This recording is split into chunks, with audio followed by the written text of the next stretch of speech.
Bismillahirrahmanirrahim. Welcome back to my channel. Today we're going to do a video on IP subnetting. How do I make small subnets? So let's look at an example that I want to do. The first example, so this is actually, I did it in a small spreadsheet so we can see what's going on step by step.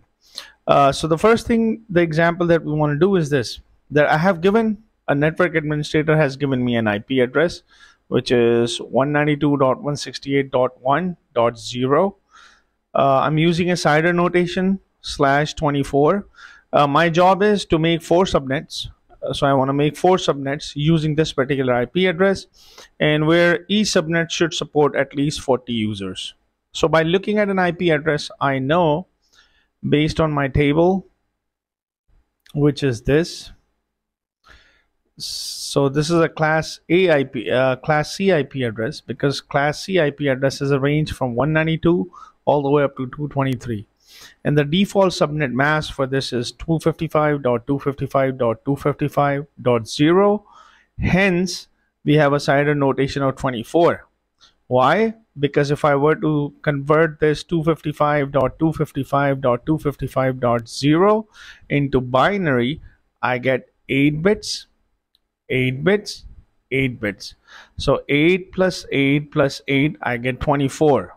So this is basically an example of a class full IP subnetting, where I have given an IP address that is using a default IP address of class C, which is 255.255.255, but I need to further divide this IP address into 4 smaller networks, where each network should support for 40 users. This is what my job is as a network guy.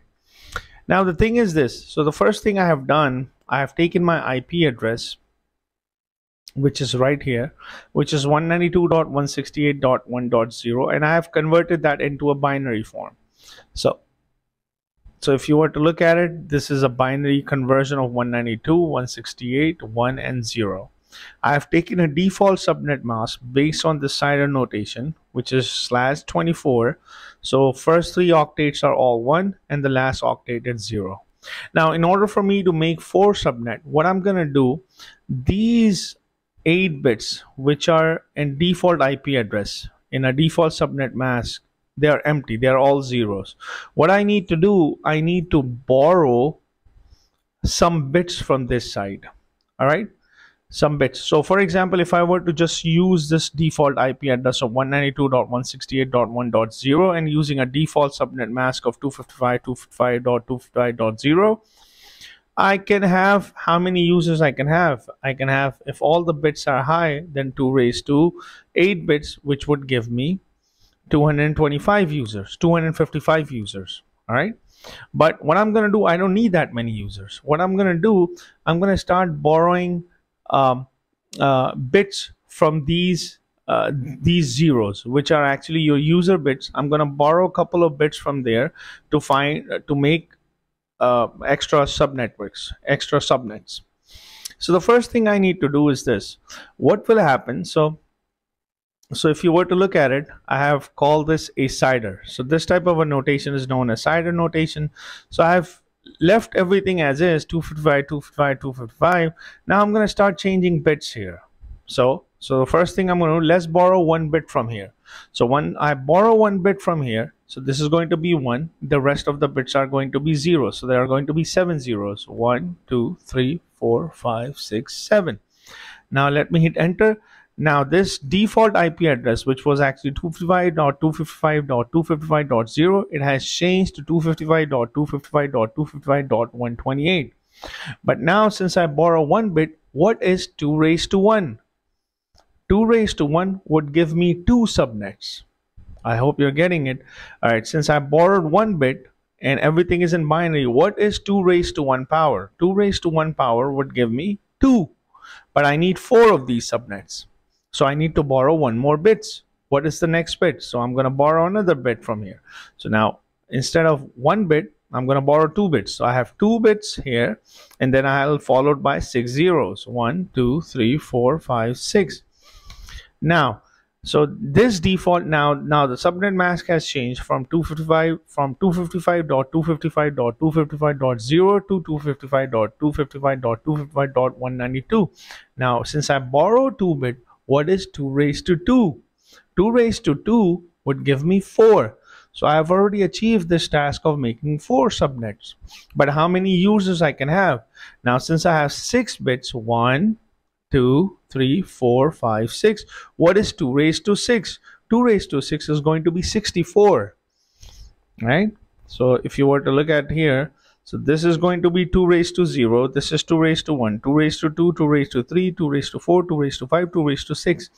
So I can still accommodate how many users? I can accommodate 64 users, plus I have to subtract 2 IP addresses, one for your network ID and one for your broadcast IP. So I can have accommodate 62 users.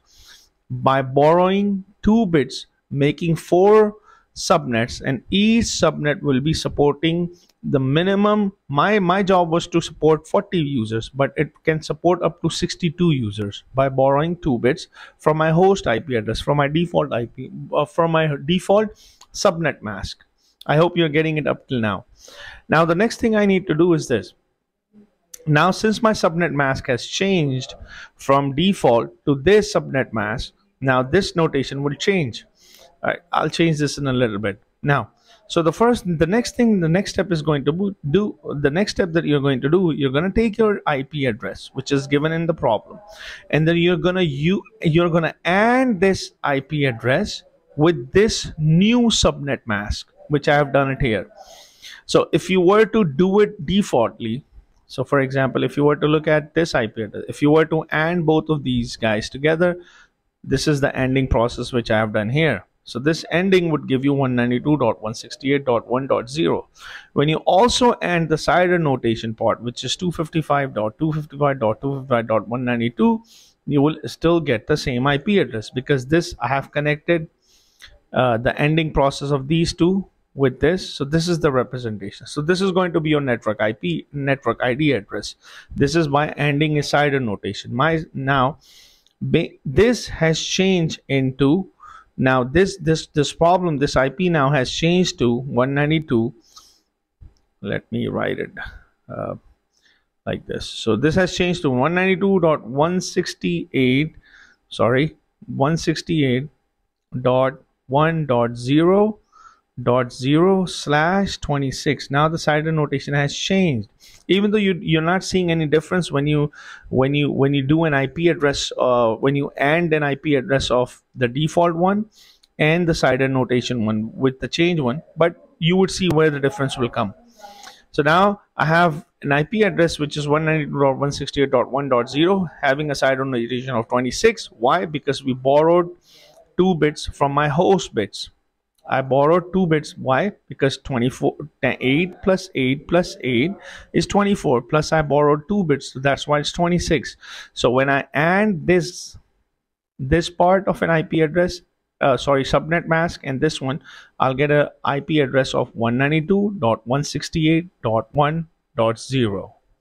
all right, so what will be the broadcast address for this IP? The broadcast address for this IP, this is going to be the broadcast address, which is going to be 255.255.255.192. all right, so now what is going to be my first network? The first network is definitely not going to have this IP address and definitely not going to have this broadcast address. What is the next value that I can have instead of 0? The next value that I can have, we're not going to use this part, we're going to use this. It turns out in this example both of them are same, but there will be a difference. But you have to AND them. Once you change your subnet mask, AND it with your IP address, then this is going to be your network ID. So now the first address that we're going to do, now the default subnet mask has changed. My problem has slightly changed from 192.168.1.0/24 to 192.168.1.02/26. Now based on this, I need to make 4 networks. So the first network is going to be what? The first network is going to be definitely not 0. It's going to start from 1. All right. So the first network is going to start from 1. So this is going to be my network ID. So now if you were to look at it, So the first IP is going to be 192.168.1.0. Uh, uh, sorry, dot zero. Okay. Now the next thing is going to be what? The next IP address that I'm going to see is going to be what? The next the broadcast for this network, the broadcast IP for this network is going to be, there's the number you need to focus is going to be this number.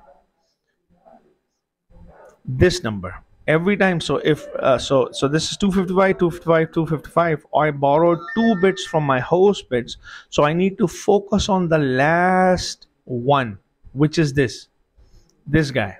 All right. So what is the value of this? So if you were to look at it in 2's power, if you were to look at it in the power of 2's in binary, so this is the most significant bit, which is on your left hand side. Now I have to look at the least significant high bit. These least significant high bit, which is this is a value of 64. So which means I can assign IP based on that. So the first IP address, the network ID is going to be 0. Then the next, so I can have 64 of them. So from 0, including 0 to 63 is going to be 64. Why am I getting, where am I getting this 64 from? Because of this location of this bit. If this would have been, let's say something like this, 3, 4, 5. I have to look at the last bit, this position. Now, if you were to look at it, what is that number? That number is going to be 32. Then I would have 32 here.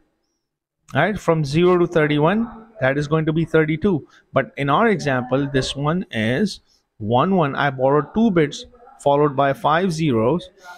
So this is actually, this has a value in decimal 64. So the first IP address is going to be network IP, which is going to be 0.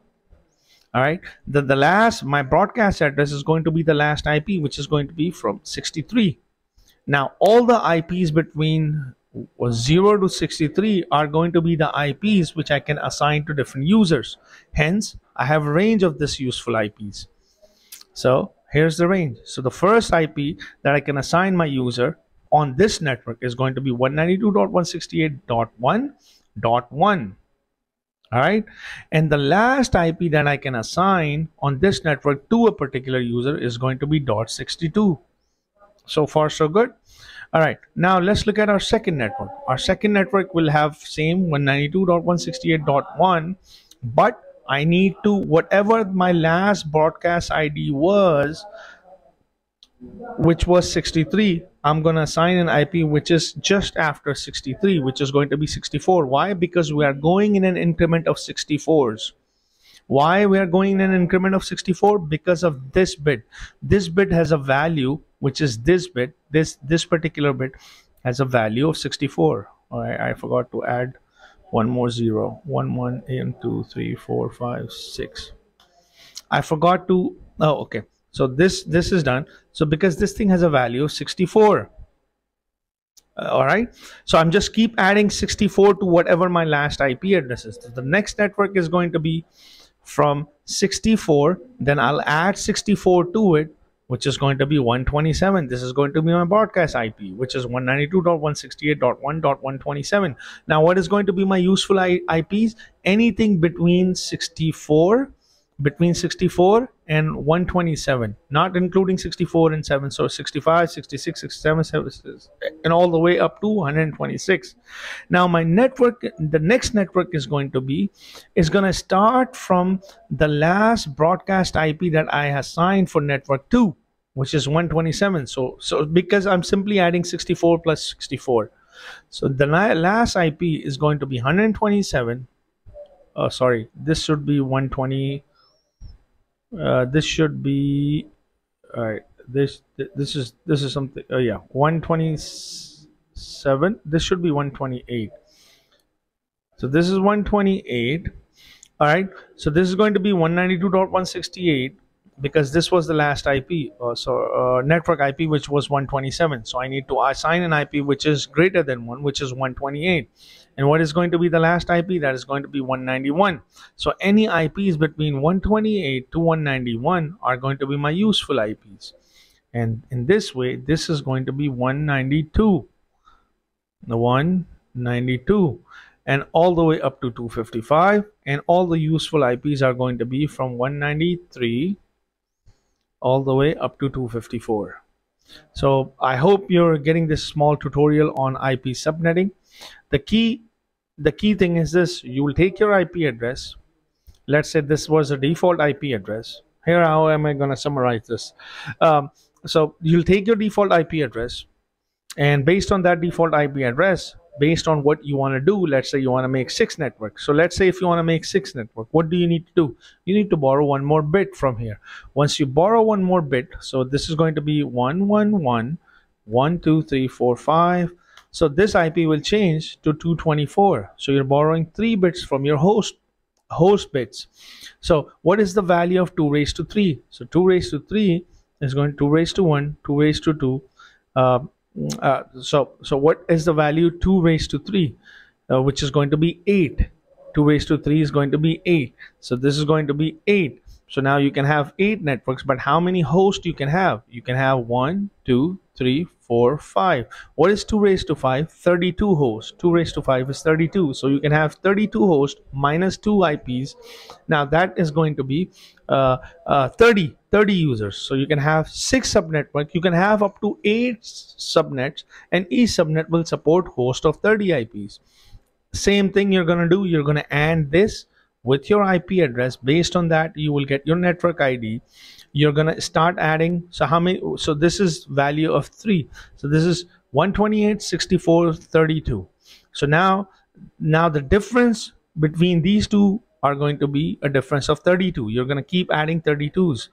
So this is going to be 0 if I have 6 subnets, and this is going to be 32, which is going to be 0 plus 32, which is 31. So this is going to be 31.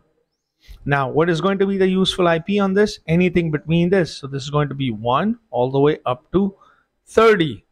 Now what is going to be this? This is going to be another network that is starting from 32. 32 plus 32, that is going to be 32 plus 32, that is going to be 32 plus 32 is going to be 64. So this value is when you add 32 64, so this will have a value of 64 minus 1 63, and so on. This is any or all the useful IPs are going to be between 32 to 63. So this is how you actually perform subnetting. I hope you like this small tutorial on subnetting. If you have any questions, leave it in a comment section. Don't forget to like and subscribe to my channel.